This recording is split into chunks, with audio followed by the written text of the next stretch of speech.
하지만 운명은 참으로 야속했습니다. 아들이 떠나고 나를 두고 얼마 가지 지나지 않아 마라! 덕인마저 만삭의 몸으로 쓰러지고 말았습니다.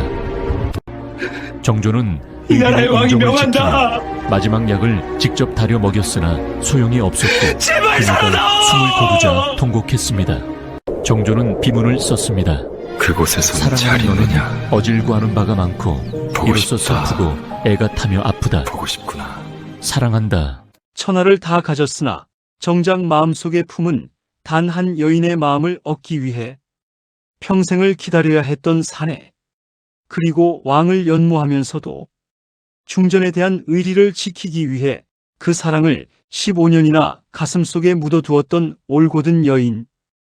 오늘 들려드릴 이야기는 조선 제22대 왕 정조 이산과 그의 유일한 사랑 의빈 성씨 덕임의 이야기입니다.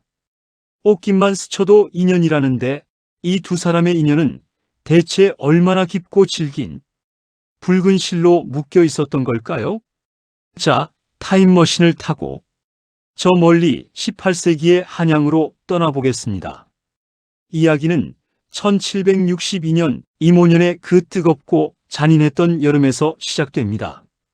여러분도 아시지요? 뒤주에 갇혀 죽음을 맞이한 비운의 왕세자, 사도세자의 이야기를요.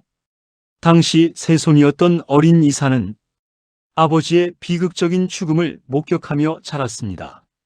할아버지 영조의 서슬퍼런 꾸중과 아버지를 죽음으로 몰고 간 정적들의 차가운 눈초리 속에서 소년 이사는 숨조차 크게 쉴 수 없었습니다. 궁궐은 그에게 화려한 집이 아니라 언제 깨질지 모르는 살얼음판이자 감옥이었습니다. 그 숨막히는 골 안에서 이산에게 유일한 도피처가 되어준 것은 책이었습니다. 사람이 무서워 활자 속으로 도망친 것이지요. 조년각. 그곳만이 그가 안전함을 느끼는 유일한 공간이었습니다. 그런데 어느 날이었습니다. 여느 때처럼 서고 구석에서 책장을 넘기던 세손의 눈에 낯선 아이가 들어왔습니다. 해경궁 홍씨의 처소에서 심부름을 온 생각시 성덕임이었습니다. 또래의 다른 궁녀들이라면 세손을 보자마자 벌벌 떨며 고개를 조아렸을 텐데 이 아이는 달랐습니다. 맑고 총기 어린 눈으로 세손을 똑바로 바라보았지요. 덕임은 글씨 쓰는 것을 참 좋아했습니다. 붓을 쥐고 종이 위에 먹물을 입힐 때면 천한 궁녀의 신분도 있고 오롯이 나 자신이 되는 것 같았으니까요. 세손 이사는 그런 덕임이 신기했습니다. 너는 글씨를 쓰는 것이 그리도 좋으냐? 네. 저하 글자는 마음을 담는 그릇이라 하였습니다. 제 비천한 마음도 글씨로 쓰면 귀하게 남지 않습니까? 그 당돌한 대답이 차갑게 얼어붙어 있던 이산의 마음에 작은 돌을 던졌습니다. 마음을 담는 그릇이라. 늘 감정을 숨기고 표정을 지우고 살아야 했던 세손에게 덕임의 솔직함은 충격이자 위로였습니다. 그날 이후 두 사람 사이에는 보이지 않는 끈이 생겼습니다. 이산이 힘든 하루를 보내고 서고에 들르면 덕임이 몰래 남겨둔 서책 갈피에 쪽지나 정갈하게 정리된 붓들이 그를 반겼습니다. 말 한마디 나누지 않아도 통하는 마음. 그것은 연정이라기보다는 외로운 두 영혼이 서로를 알아보는 동지에 가까웠을지도 모릅니다. 계절이 몇 번이나 바뀌고 소녀는 청년이 되었습니다. 이사는 숱한 암살 위협과 정치적 견제 속에서도 강인한 군주로 성장해 갔습니다. 죄인의 아들이라는 꼬리표는 늘 그를 따라다녔고 밤마다 자객이 들지 않을까 잠 못 이루는 날들이 계속되었습니다. 그 불안한 시절 덕임은 지밀라인이 되어 이산의 곁을 지켰습니다. 어느 날 밤 정적들의 위협에 시달리다 악몽을 꾸고 깨어난 이산이 거친 숨을 몰아쉬고 있을 때였습니다. 식은땀을 닦아주는 손길이 있었습니다. 덕임이었습니다. 저하 동이 트기 전이 가장 어둡다 하였습니다. 반드시 해는 뜹니다. 덕임의 목소리는 떨리지 않았습니다. 그 단단한 눈빛을 보며 이사는 생각했습니다. 천하가 다 나를 죽이려 해도 이 여인만은 나를 지켜주겠구나. 왕세손의 골룡포는 화려해 보이지만 그 안의 속살은 상처투성이었습니다. 덕임은 그 찢어진 마음을 한 땀 한 땀 꿰매주는 유일한 사람이었습니다. 이사는 점점 덕임에게 의지하게 되었습니다. 하지만 그는 알았습니다. 자신이 왕이 되기 전까지는 감히 사랑이라는 감정을 입 밖으로 꺼내선 안 된다는 것을요. 그것이 덕임을 지키는 길이기도 했습니다. 그래서 그는 차가운 군주의 가면을 쓰고 덕임에게 짐짓 엄하게 대하기도 했습니다. 그러나 덕임이 올린 탕약 그릇을 비우고 난 뒤 그 빈 그릇을 어루만지는 이산의 손끝에는 애틋함이 묻어 있었습니다. 1776년 마침내 영조가 승하하고 이산이 조선의 제22대 왕 정조로 등극했습니다. 과인은 사도세자의 아들이다. 직위일성으로 세상을 떨게 한 그는 이제 명실상부한 조선의 주인이었습니다. 왕이 된 이산은 이제 망설일 것이 없었습니다. 가장 먼저 하고 싶었던 일, 바로 덕임을 자신의 여인으로 만드는 것이었지요. 어느 달 밝은 밤, 정조는 덕임을 불렀습니다. 그리고 떨리는 목소리로 마음을 고백했습니다. 덕임아, 나에게는 너뿐이다. 내 후궁이 되어다오. 그런데 여러분, 여기서 역사상 가장 놀라운 장면이 펼쳐집니다. 정조가 직접 쓴 비문에 따르면 덕임은 눈물을 흘리며 단호하게 고개를 저었습니다. 전하, 성은이 망극하오나 소인은 명을 받들 수 없습니다. 정조는 당황했습니다. 어찌하여? 내가 싫은 것이냐? 덕임이 엎드려 울며 대답했습니다. 전하, 효이왕 후 마마께서 아직 아기씨를 생산하지 못하셨습니다. 중전마마께서 아직 자손을 보지 못하셨는데 미천한 궁녀인 제가 어찌 감히 승은을 입어 아이를 가질 수 있겠나이까? 이는 법도에 어긋나는 일이옵니다. 죽여주시옵소서. 덕임은 단순히 왕을 거부한 것이 아니었습니다. 자신이 모시는 중전 효의왕 후에 대한 충심, 그리고 왕실의 위계 질서를 지키고자 하는 대의명분을 내세운 것입니다. 보통의 여인이라면 왕의 승은을 입어 신분 상승을 꿈꿨을 텐데 덕임은 개인의 영달보다 사람으로서의 도리, 의리를 먼저 생각했던 것입니다. 정조는 그런 덕임의 깊은 뜻을 알기에 더 이상 강요할 수 없었습니다. 화를 내는 대신 그녀의 올곧은 마음을 존중해 주기로 했지요. 정조는 씁쓸하게 웃으며 물러섰습니다. 너의 뜻이 정 그렇다면 내 기다리겠다. 중전에게 후사가 생길 때까지 혹은 너의 마음이 열릴 때까지. 그로부터 무려 15년이라는 세월이 흘렀습니다. 강산이 한번 변하고도 남을 시간 동안 정조는 덕임을 기다렸습니다. 왕실의 대를 잇기 위해 원빈 홍씨, 화빈 윤씨 등 다른 후궁들을 들였지만 정조의 마음 한구석, 가장 깊은 방은 언제나 비어 있었습니다. 그 방의 주인은 오직 덕임뿐이었으니까요. 덕임 역시 그 긴 세월 동안 변함없이 궁녀로서의 삶을 살았습니다. 정조가 다른 후궁의 처소를 찾을 때면 가슴 한편이 아려왔을 테지만 그녀는 묵묵히 자신의 자리에서 왕을 보필했습니다. 그리고 15년 뒤 정조는 다시 한번 덕임에게 청혼합니다. 하지만 덕임은 이번에도 거절했습니다. 여전히 중전에게 아이가 없었기 때문이지요. 결국 정조는 덕임의 시종을 꾸짖고 벌을 주며 강하게 나갔고 더 이상 왕의 뜻을 꺾을 수 없음을 알았던 덕임은 마침내 정조의 마음을 받아들입니다. 덕임아, 이제는 정말 내 곁에 있어주면 안 되겠느냐? 왕으로서가 아니라 한 사내로서 부탁하는 것이다. 나는 너무나 외롭구나. 15년을 한결같이 자신만 바라봐준 사내.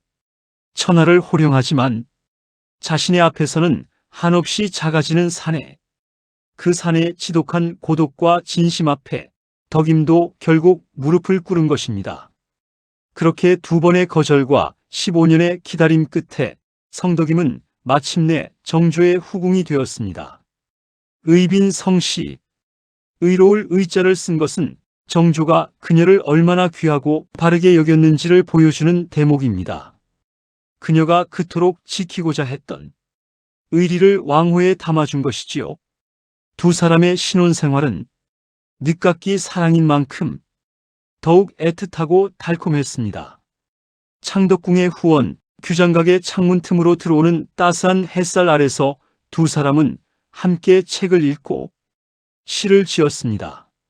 정조가 업무를 보다가 고개를 들면 그곳엔 언제나 덕임이 미소 짓고 있었습니다. 전하, 이 구절은 어떠하옵니까? 너의 글씨는 언제 보아도 참으로 곱구나. 서로의 글씨를 흉내내며 깔깔거리던 그 시절. 정조는 생애 처음으로 행복이라는 단어를 온몸으로 실감했을 것입니다. 아버지의 죽음, 정적들의 위협, 왕좌의 고독.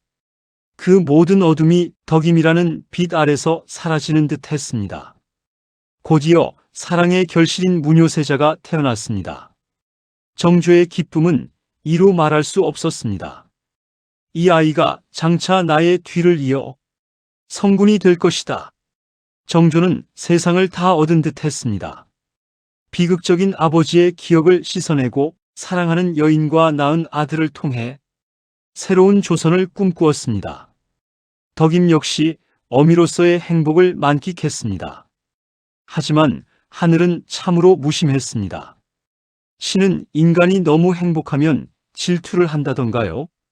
그토록 아름답던 봄날은 너무나 짧았습니다. 채 피지도 못한 어린 무뇨세자가 홍역에 걸려 시름시름 앓기 시작했습니다. 온갖 명약을 다 써보았지만 소용이 없었습니다. 결국 어린 세자는 부모보다 먼저 세상을 떠나고 맙니다. 자식을 앞세운 어미의 창자가 끊어지는 고통, 단장의 슬픔. 당시 셋째 아이를 임신 중이었던 덕임은 그 충격을 이기지 못했습니다. 식음을 전폐하고 눈물로 밤을 지새우던 덕임의 몸은 급격히 쇠약해졌습니다.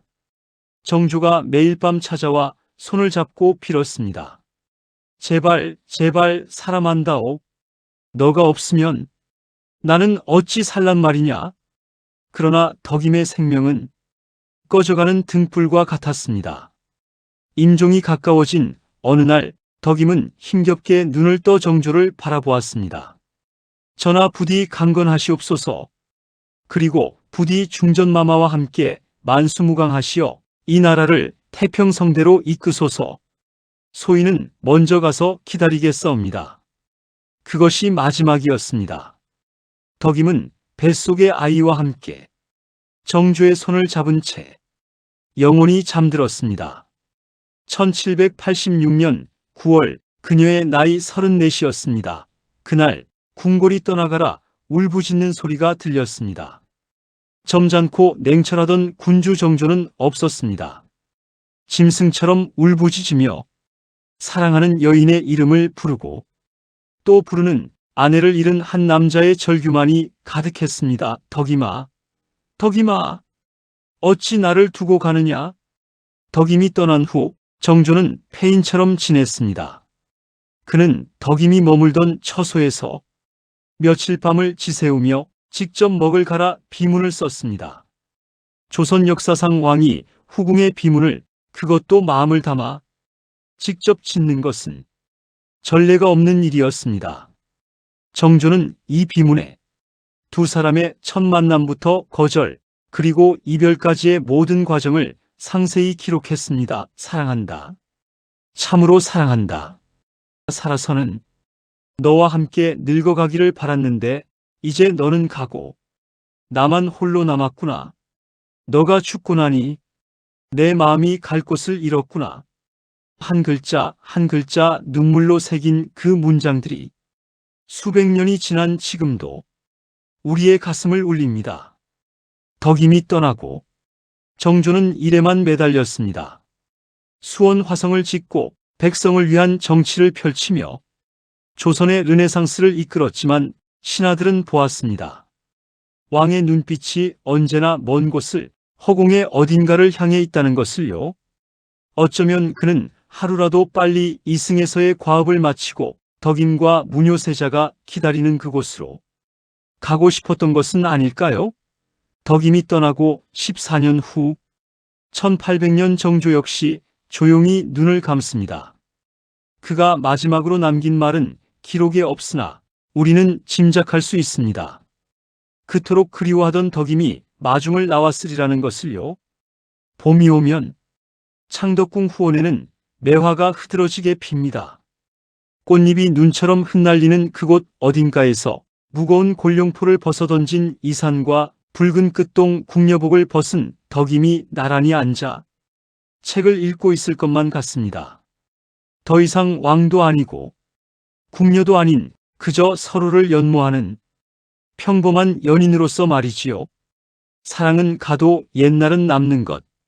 죽음조차 갈라놓을 수 없었던 두 사람의 지독한 사랑 이야기는 오늘날 우리에게 묻습니다. 당신에게도 생을 걸 만큼 간절한 사랑이 있습니까? 당신은 그 사랑을 위해 얼마나 기다릴 수 있습니까? 지금까지 옷소매의 붉은 끝동보다 더 붉고 뜨거웠던 정조와 의빈성 씨의 사랑 이야기였습니다. 구독과 좋아요, 알림 설정은 제가 더 좋은 영상을 만드는데 큰 힘이 됩니다.